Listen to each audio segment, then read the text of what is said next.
Hello everyone, welcome back to my YouTube channel Interactive Biology। Last video में हमने class 12th का chapter first शुरू करा था जिसका नाम था रिप्रोडक्शन इन ऑर्गेनिज्म। उस वीडियो में हमने काफ़ी कुछ जाना था इस चैप्टर के बारे में। आज हम जानेंगे असेक्सुअल रिप्रोडक्शन के बारे में और उसके कुछ इंटरेस्टिंग टाइप्स के बारे में। असेक्सुअल रिप्रोडक्शन क्या होता है?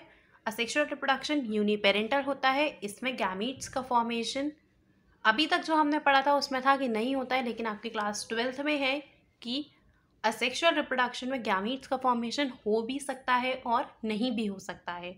और इसमें जो ऑफस्प्रिंग प्रोड्यूस होते हैं उनका जो जेनेटिक मटेरियल है वो एग्जैक्ट कॉपीज़ होता है उनके आपस में और उनके पेरेंट्स से।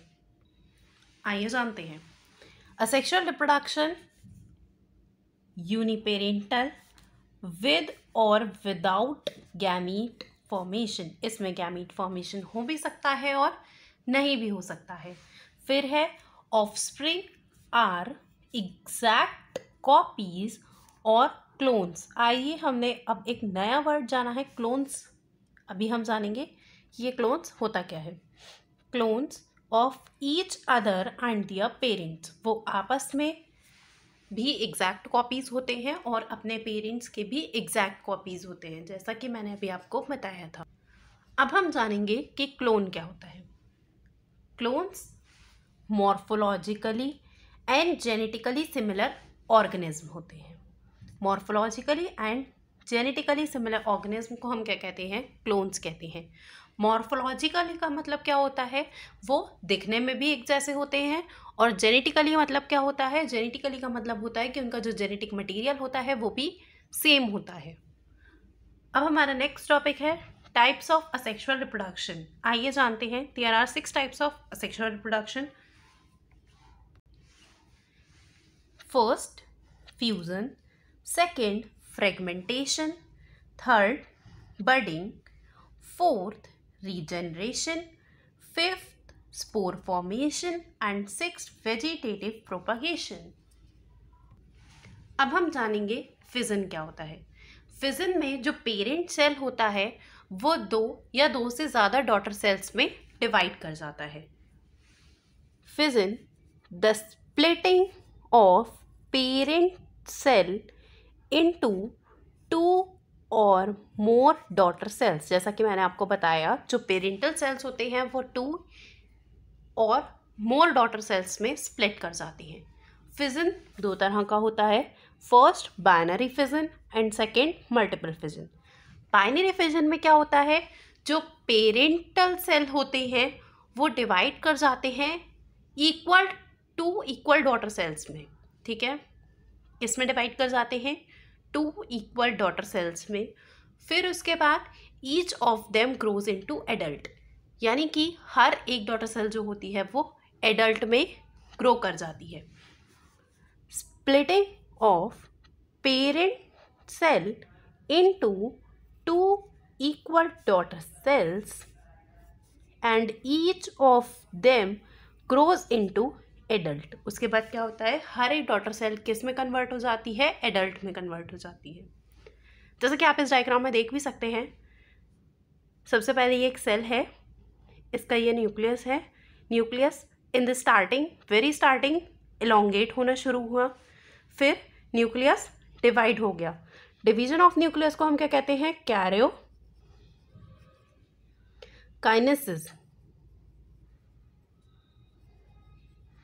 देन इस वाले डायग्राम में हम देख रहे हैं इनका साइटोप्लाज्म भी ऑलमोस्ट डिवाइड हो रहा है। इस प्रोसेस को हम कहेंगे cytokinesis. Division of cytoplasm is known as cytokinesis. उसके बाद यहाँ पे हमें दिख रही हैं 2 इक्वल डॉटर सेल्स। ठीक है, इसका एग्जाम्पल है एमीब। आइए जानते हैं अब मल्टीपल फिजन के बारे में। मल्टीपल फिजन में क्या होता है? जो पेरेंट सेल होता है वो डिवाइड कर जाता है किस में? न्यूमरस डॉटर सेल्स में।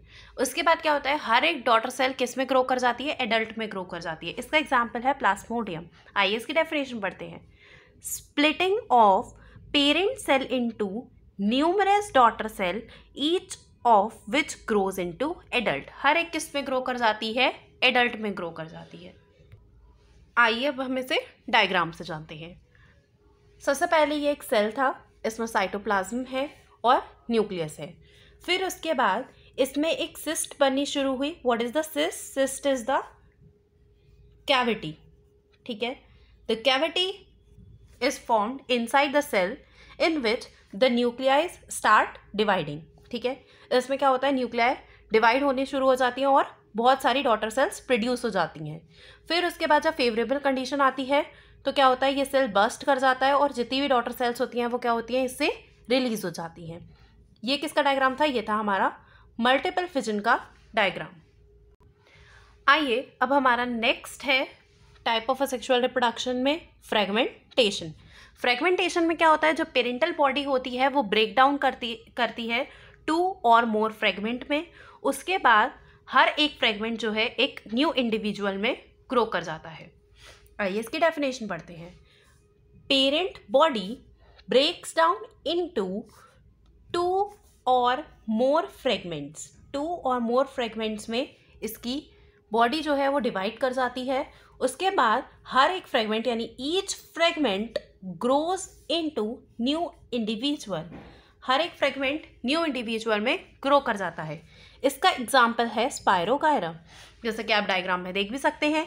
ये थी पेरेंट बॉडी। उसके बाद जब ये 2 और मोर फ्रेगमेंट्स में डिवाइड हो गई तो यहाँ पे 2 डिफरेंट इंडिविजुअल्स बन गए हैं, ठीक है। अब हमारा नेक्स्ट टाइप है बडिंग। बडिंग में क्या होता है, जो पेरेंट बॉडी होती है उस पर एक आउटग्रोथ आनी स्टार्ट होती है, ठीक है। एक बड आनी स्टार्ट होती है। जब वो बड मैच्योर हो जाती है तो वो पेरेंट बॉडी से डिटैच हो जाती है। आइए पढ़ते हैं इसकी definition. In budding in which one or more outgrowth are produced, एक या एक से ज़्यादा आउटग्रोथ प्रोड्यूस होती हैं, which initially remain attached to the parent cell, initially वो पेरेंट सेल से ही अटैच रहेंगी, and eventually get separate from it to grow into new individual। उसके बाद क्या होगा, कुछ टाइम बाद ये उससे सेपरेट हो जाएंगी और एक न्यू इंडिविजुअल फॉर्म करेंगी। जैसे कि आप डायग्राम में देख भी सकते हैं, ये एक पेरेंट बॉडी है। कुछ टाइम बाद इस पर एक बर्ड फॉर्म होनी शुरू हुई। फिर उसके बाद इनका न्यूक्लियस डिवाइड होना शुरू हुआ। देन ये सेपरेट ऑफ हो गई और एक डॉटर सेल फॉर्म हो गया। आइए अब हम जानेंगे रीजनरेशन के बारे में। रीजनरेशन में क्या होता है, जो ऑर्गेनिज्म होता है वो अपना लॉस्ट पार्ट रीग्रो कर लेता है। In regeneration the missing part of an organism is repaired by proliferation of cells। Cell के प्रोलिफरेशन से जो मिसिंग पार्ट होता है वो रीग्रो कर जाता है। इसका एग्जाम्पल है प्लेनेरिया। प्लेनेरिया जो है वो ट्रू रीजनरेशन शो करता है।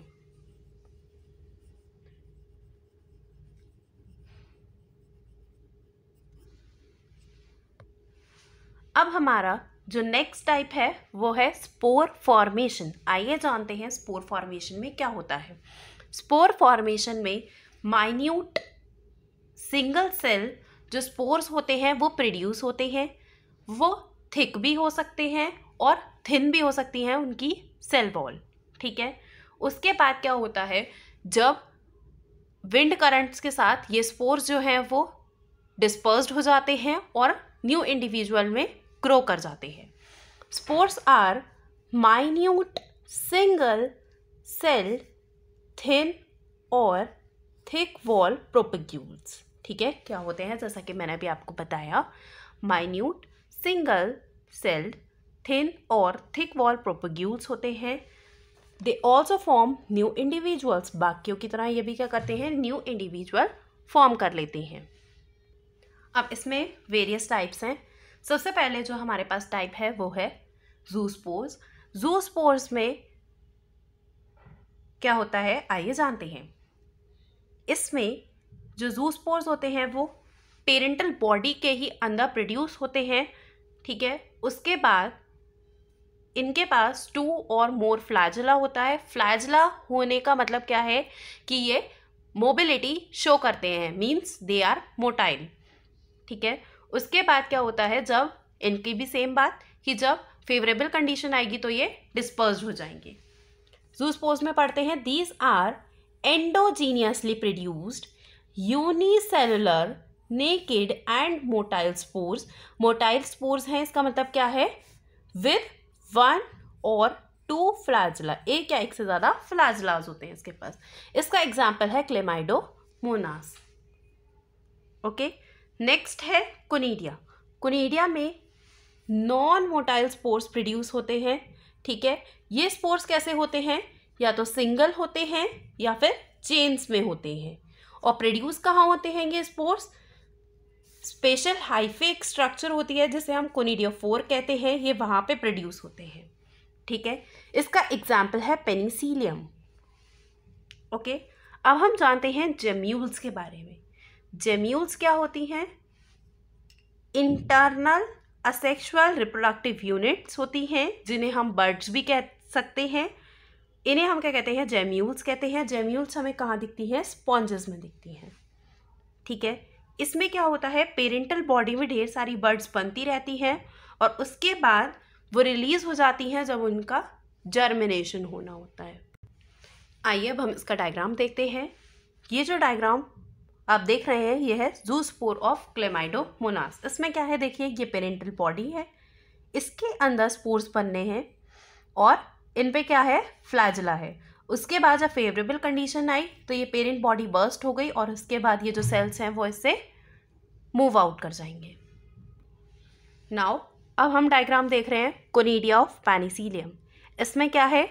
ये देखिए, इसमें जो स्पोर्स हैं वो कैसे प्रोड्यूस हो रहे हैं? या तो चेन्स में है या फिर सिंगली हैं. ठीक है, जो ये वाला डायग्राम है वो है जेम्यूल्स इन स्पंज का. देखिए, इसमें एक माइक्रोपाइल लाइक स्ट्रक्चर है, इसे बोलते हैं हम माइक्रोपाइल. ठीक है, ये एक स्ट्रक्चर होती है, इसके अंदर बहुत सारी बर्ड्स बन रही हैं देखिए आप. और उसके बाद जब फेवरेबल कंडीशंस आएंगी तो ये यहाँ से निकल जाएंगी. ओके स्टूडेंट्स, हमारा नेक्स्ट एंड लास्ट टाइप है वेजिटेटिव प्रोपगेशन. इसमें क्या होता है? न्यू प्लांट्स अराइजेस होते हैं from the old vegetative parts, यानी कि न्यू पार्ट्स अराइज होते हैं किसी भी प्लांट के. किससे? उसके ओल्ड वेजिटेटिव पार्ट से. आइए पढ़ते हैं इसकी definition. It is a mode of reproduction in which new plants are formed from vegetative parts और वेजिटेटिव प्रोपाग्यूल्स. इसमें क्या होते हैं? न्यू पार्ट्स फॉर्म होते हैं पुराने वेजिटेटिव पार्ट्स से. हमारे पास इसके कुछ यूनिट्स हैं जो आपसे पूछी जा सकती हैं, जैसे कि बल्ब्स. बल्ब्स में क्या आती हैं? अनियन एंड गार्लिक आता है. ट्यूबर में पटेटो आता है. राइजोम में जिंजर एंड टर्मरिक आती हैं. सकर्स में मिंट एंड क्राइजेंथेमम आता है. स्टोलोन में जैस्मिन आता है और ऑफसेट में आता है इकॉर्निया. ओके, उसके बाद लास्ट है हमारे पास लीव्स. लीव्स ब्रायोफाइलम की लीफ. ब्रायोफाइलम की लीफ में क्या होता है? जैसे कि आप डायग्राम में देख रहे हैं, जो लीफ के मार्जिन्स होते हैं वहाँ पे क्या होती हैं? न्यू बर्ड्स अराइज होने शुरू हो जाती हैं. उसके बाद जब ये बर्ड्स फॉल ऑफ करती हैं तो जहाँ पे भी ये फॉल ऑफ करती हैं वहाँ पे न्यू प्लांट अराइज हो जाता है. ओके, आज का लेक्चर यहीं तक. Hope you like my video, so please like, share and subscribe my channel. Thank you very much.